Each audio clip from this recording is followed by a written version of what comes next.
इस वक्त हमारे साथ मनोज तिवारी मौजूद है, बीजेपी के सांसद। उनकी प्रदेश अध्यक्ष पद से छुट्टी हो गई है।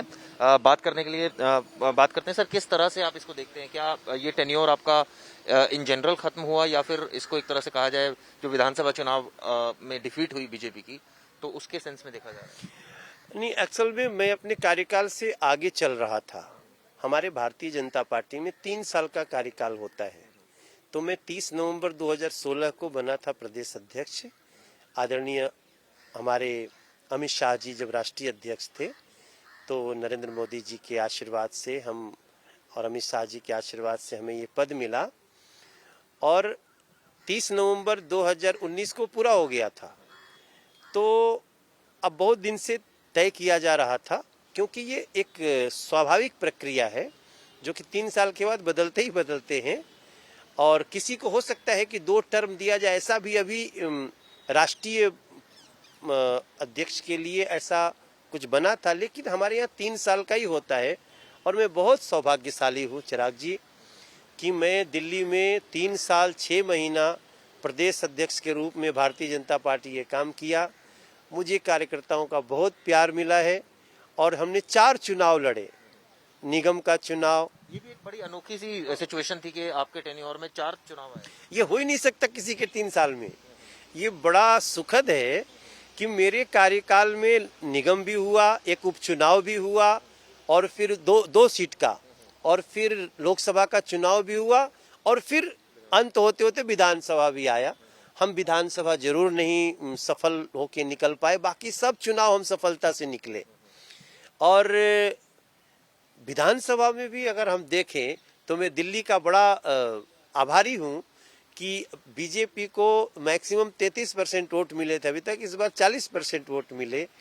तो भले हमको सीट नहीं हम कन्वर्ट कर पाए, लेकिन दिल्ली को हम सैल्यूट करना चाहते हैं उसके प्यार के लिए हमारे कार्यकाल में। सर, किस तरह से देखते हो अपने टेन्योर को? क्योंकि आपने बताया कि 3 तो आप चुनाव जीते ही अपने टाइम के, लेकिन एक चुनाव जो है नहीं मलाल रहेगा इस चीज का, क्योंकि मेहनत बहुत की जो बीजेपी के कार्यकर्ता के। निश्चित रूप से हमारे कार्यकर्ताओं ने भी बहुत मेहनत की, और हम लोग कुछ पूरी कोशिश करके भी उस सीटों में उसको तब्दील नहीं कर पाए। हमेशा यहाँ 3 पार्टियों का चुनाव होता था, इस बार कांग्रेस बिल्कुल ऐसा लगा जैसे वो कुछ सेटिंग करके निकल गई बीच से।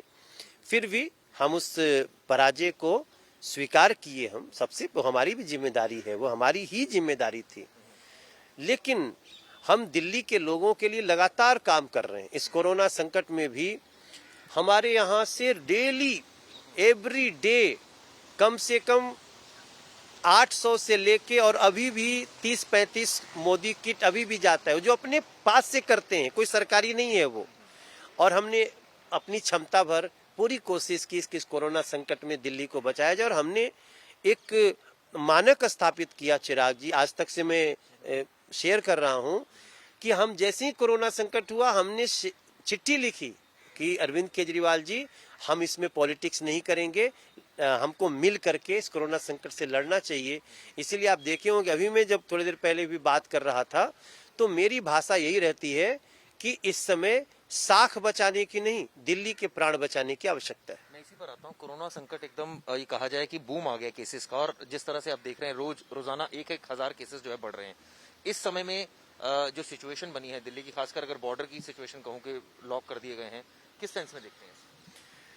देखिए, बॉर्डर लॉक करना बिल्कुल गलत है, क्योंकि जिस समय बॉर्डर लॉक करना था तब तो आप झगड़ा कर रहे थे दूसरों से कि खोलो खोलो खोलो।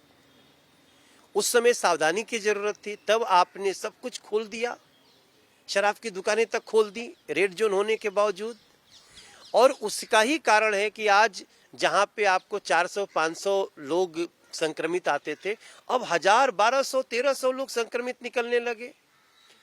तो ऐसी स्थिति में जब पूरा देश अनलॉक हो रहा है, इन्हें क्यों बॉर्डर लॉक किए, ये हमारी समझ के बाहर है। और जो उन्होंने कारण दिया ना, वो तो बहुत अमानवीय है कि कोई बाहर से आके हमारे अस्पतालों में इलाज न करा ले। अरे, इस संकट में जहां लोग ढूंढ ढूंढ के कोशिश कर रहे हैं, भैया मे आई हेल्प यू, कुछ कर सकते हैं। पहला एक मुख्यमंत्री अरविंद केजरीवाल जी कह रहे हैं कि नहीं नहीं, तुम एनसीआर के हो, वो बॉर्डर पे 5 घर बाद का क्यों ना हो, आप उसको इलाज देने से मना कर रहे हैं। क्योंकि आज की डेट में हरियाणा नहीं आ रहा है, यूपी नहीं आ रहा है, बिहार नहीं आ रहा है। आ कौन रहा है? जो काम करता है दिल्ली में, रहता है एनसीआर में, आप उसके शत्रु बन गए। ठीक है, आप जो कर रहे हैं वो दिल देख रही है, देश देख रहा है, लेकिन एम्स में इलाज कराने वाले को आप कैसे रोक सकते हैं? आरएमएल में इलाज कराने वालों को, सफदरजंग में इलाज कराने वालों को। और ये संविधान का 19, 21 और जो एक आर्टिकल 8 है, ये कहता है कि आप ये कर नहीं सकते। इसलिए मैं अरविंद केजरीवाल जी से बोला हूं, ये सील जो किया है आपने बॉर्डर, उसको तुरंत खोल दीजिए, वरना कहीं कोर्ट को बीच में आना पड़ेगा तो आपकी चीज और भी आ रही है कि जो केसेस आ रहे हैं, नंबर ऑफ केसेस हैं, कई ऐसे पेशेंट्स हैं जिनको एडमिट ही नहीं हो पा रहे हैं, और कई ऐसे हैं जो अगर प्राइवेट अस्पतालों तक में एडमिट होने की अगर बात कर रहे हैं तो वो 8 से 10 लाख रुपए चार्ज कर रहे हैं। यही मेरा दुख है। मैं इस सोशल डिस्टेंसिंग के दौर में सोशल डिस्टेंसिंग पालन करते हुए हमने सड़कों पे एक छोटा सा प्रोटेस्ट भी किया, पुलिस ने हमें डिटेन भी किया, हम कानून का पालन करते हुए गए। जब तक आप 5 लाख रुपया नहीं देंगे या 5 लाख से 8 लाख, तब तक हॉस्पिटल बोलता है आप आइए ही मत।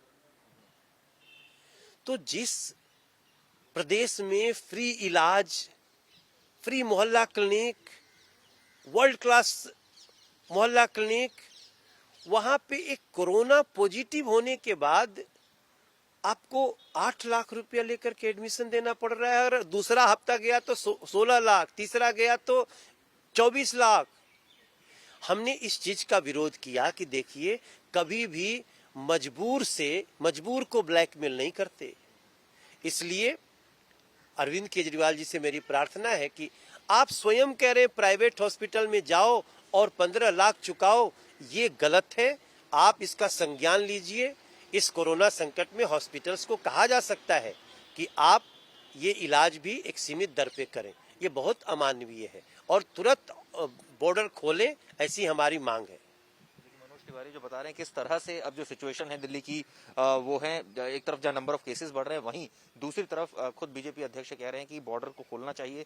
वहीं दूसरी तरफ जो पेशेंट्स हैं उनको जो चार्जेस लिए जा रहे हैं, यानी 5 से 10 लाख रुपए कई बार चार्जेस लिए जा रहे हैं प्राइवेट हॉस्पिटल में, ये जो परिस्थिति है वो बंद होनी चाहिए।